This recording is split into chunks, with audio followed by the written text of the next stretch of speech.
So the final thing I want to talk about that kind of points to the interactions between lower class individuals and the state itself is depicted in the iconography. So on cylinder seals and finds like the Uruk Iconography, we see considerable evidence for social differentiation. Um, and the kind of thing to think about this is you can think of it like propaganda. Elite classes use iconography to justify their superior social position. So the meaning of this and who's producing it, remember, this is all being made by the state itself. So the priests and rulers of Uruk society are the ones recording this, both in terms of the writing, but also in terms of the iconographic representation. These objects are meant to display elite power. Cylinder seals, right? The carving of images onto a cylinder seal it's used in an official context. The image of a king on a cylinder seal, and when people see it in the shipping of goods, is meant to imply the power of that king over those materials. So I want to kind of break down a couple of things as we kind of look at them. And this is one that Bernbeck talked about in the reading extensively. Here you can see that man in the net skirt, the typical depiction of the Mesopotamian kingship with the headdress, the beard, and the net skirt, with a spear in his hand overlooking bound prisoners who are, in this instance, being sacrificed or being punished in front of him. So we have here depictions of violence through this. And we can see the importance of that position within this. You have here kind of at the center of this cylinder seal from Warka depicting delivery of goods to a temple. And on the bottom register you have that same man in the net skirt with the headdress and the skirt in one of the large reed boats bringing those goods here depicted again to the temple complex. So this may be kind of represented as the power of the king on a trading conquest or military conquest coming back with the spoils of war. And in the bottom right, you see the same man in the net skirt here holding a bow and arrow and attacking a temple fortified city complex. You have people fleeing from him with arrows into their body. So we can see again that kind of expansion. The king becomes representative of the state as part and parcel of it.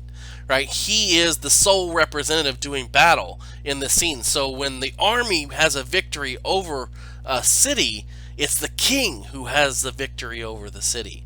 So the enemies here are faceless and nameless and naked, and much smaller than the individual that we see depicted in the man in the net skirt holding the bow. And the same thing we see here. We have the kind of decorations of power that are accompanying this much larger central figure. Now, we also see day-to-day local administration and storage, and here you have two individuals presumably taking pots either to be fired or into storage facilities. And I think this is where we kind of see an interesting juxtaposition to the man in the net skirt, the king, who is more clearly defined, has a face and clothing. These individuals are excluded without it. That may be just simply related to the skill of the seal maker, but I think it's also telling of a representation that these are simply workers in the eyes of the state. It doesn't matter who they are, it matters what they do in relationship to the state. And you can see this most clearly on the Warka vase.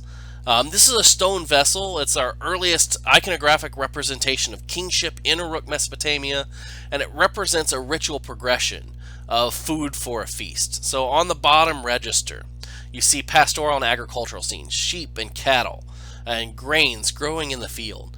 And so, again, we can kind of think about this as a symbolic hierarchy. On the lowest level is nature itself, and it's been conquered by and domesticated by humanity. And then in the middle register, you have the domestication of people. You have naked slaves who are bringing groups of food to a central location, to the temple complex.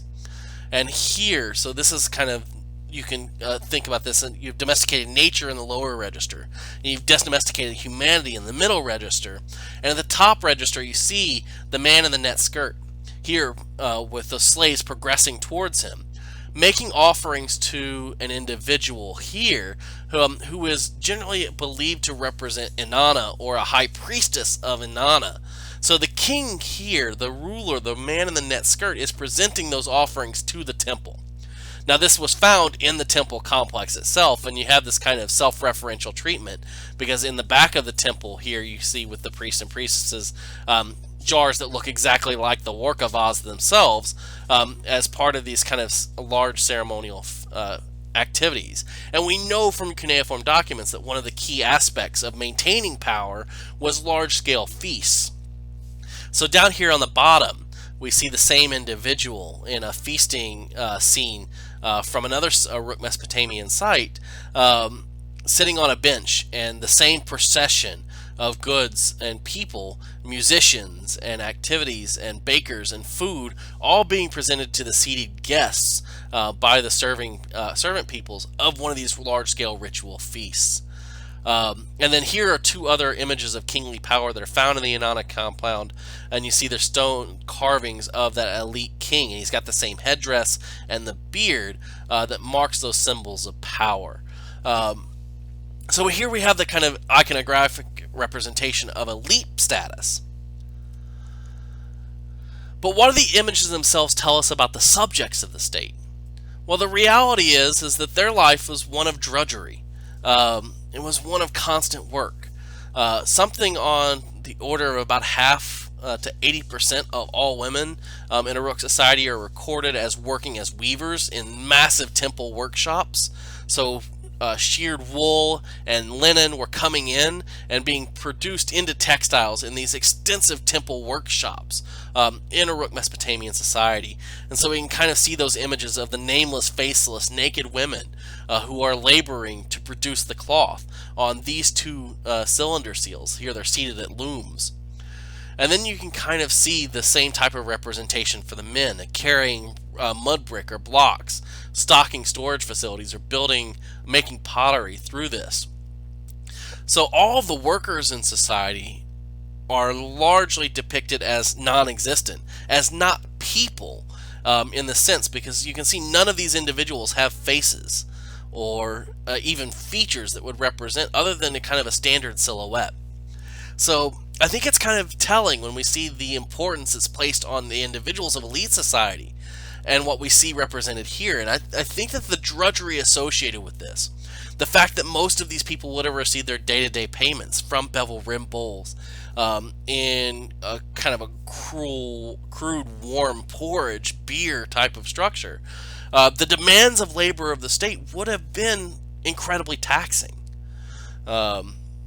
And so I think that Birnbeck's interpretations of this, not as scenes of conquest, although there are clearly signs of conquests, for example at Tel Hamokar, or even Tel Brak, where we see a large local Chalcolithic community that is destroyed in a fire with a mass grave of individuals who were killed in a single event. We can also maybe see this as a representation of putting down rebellious members of society, especially when viewed in the light of the Scott reading. Remember, these states are incredibly oppressive regimes, and people would have fled them as much as they flocked to them. And so I think we need to kind of step back when we look at this and think about what life would have been like for the individuals who built society. The Epic of Gilgamesh records Gilgamesh's building of the city wall of Uruk, but Gilgamesh didn't lay a stone. Gilgamesh facilitated, he taxed local populations to pay thousands of workers to build the city wall of Uruk sometime around 2900 BCE, if Gilgamesh existed at all as a king. So we can kind of look at this as representative of an overarching, larger scale problem in the archaeology, that we tend to forget the drudgery and the hard parts of the state as we glorify the tombs, the monuments, and prestigious features that are associated with these large scale systems.